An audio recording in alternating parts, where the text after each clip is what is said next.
सवाल कर रहा है कि 28 रेडियो बेच रहे हैं कोई, तो उनको मुनाफा कैसे हो रहा है? 17 रेडियोस पे 225 पर रेडियो का मुनाफा हो रहा है। और कह रहा है कि 90 का लॉस हो रहा है बाकी पर। ऐसा है क्या?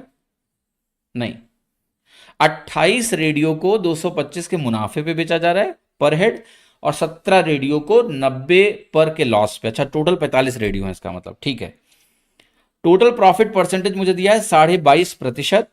तो हमें बताना है कॉस्ट प्राइस 9 रेडियोस का कितना होगा। अब देखो यहां पर जो 45 रेडियोस हैं, इन टोटल 45 रेडियो पर कुल नेट क्या हुआ है देखते हैं। 28 इंटू 225 का मुनाफा हो गया, 17 इंटू 90 का लॉस हो गया। इसका प्रोडक्ट निकालना है मुझे सबसे पहले। तो कैसे निकालोगे? क्या ये वैल्यू देख के आपको पता है कि 2.25 की वैल्यू 9/4 होती है, तो ये वैल्यू 900/4 हो गई। यस। अब अगर इसको आप 900/4 सोचेंगे तो प्रोडक्ट आसान हो जाएगा। ये वैल्यू हो गई आपकी 6300। 17 9 153, ये हो गया 1530। इसको जरा घटा लीजिए, 4770 आ गया। ये प्रॉफिट अमाउंट आ गया 45 रेडियोस पर। अच्छा, अगर मैं ये 9 रेडियो पे पूछूं तो कितना आएगा? तो आपको अगर 9 रेडियोस पे यही प्रॉफिट अमाउंट 1/5 करना पड़ेगा, क्योंकि 45 पे इतना है तो 9 पे कितना होगा? 1/5। यस। तो इसी वैल्यू को आप 1/5 कर लीजिए। एक किसी भी वैल्यू को 5 से डिवाइड करने का मतलब क्या होता है? एक जीरो काट के 2 से गुणा करना। सो डिवाइडेड बाई 5 का मतलब होता है 2/10, यानी 2 से गुणा करके एक जीरो काटना, या एक जीरो काट के 2 से गुणा करना। तो ये वैल्यू गुणा कर लो यार, तो ये आ गया 954। तो एक तरह से 9 रेडियोस पर 954 का मुनाफा होगा। अब ये 954 जो है, ये 22.5% के बराबर है प्रॉफिट के। 22.5% को अगर मैं लिखना चाहूं तो क्या ये 90/4% है? यस। तो आप कहोगे 90/4% ऑफ सीपी 954 के बराबर है। इसी को काटना है बस।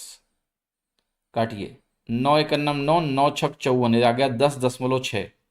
सीपी की वैल्यू अगर आप निकालोगे यहां से तो 424, तो आपको साफ साफ दिख रहा होगा ना, ये बन जाएगा। मतलब डिजिट्स 4 to 4 आएंगे ना, तो 4240 आंसर हो जाएगा। समझ में आएगा नहीं? क्या आपको मेरी बात समझ में आई? पहले मैंने क्या किया, 45 का मुनाफा निकाला, फिर मैंने कहा 9 का मुनाफा कितना होगा? अगर क्वांटिटी 1/5 होगी तो मुनाफा भी 1/5 हो जाएगा, तो 954 होगा। फिर मैंने कहा कि भाई 22.5% जो है ना, वो 90/4% के बराबर है। डेसिमल में जब भी परसेंटेज दिए हो, ऐसे 0.5 अंत में हो, 0.25 अंत में हो, तो उसको गुणा करके ना इंटीजर बना लिया करो। तो जैसे 22.5 में आप इसको 45/2 लिख सकते थे, पर मैंने जानबूझ के 90/4 लिखा। क्यों? क्योंकि 45 एक दो अंकों की संख्या है। जब मैं 90 लिख देता हूं उसको, तो 90 लिखने से क्या होता है, एक तरह से मुझे 9 से डिवाइड करना है। तो वैसे तो 45/2 भी लिखा जा सकता था, है ना, बट 45/2 लिखता तो फिर मैं कैसे 45 का पहाड़ा पड़ता। या तो मैं पहले 5 से काटता, फिर 9 से काटता। इससे अच्छा मैंने उसको 90/4 लिखा, तो मैं 9 का पहाड़ा पड़ रहा हूं। समझ में आया कि नहीं?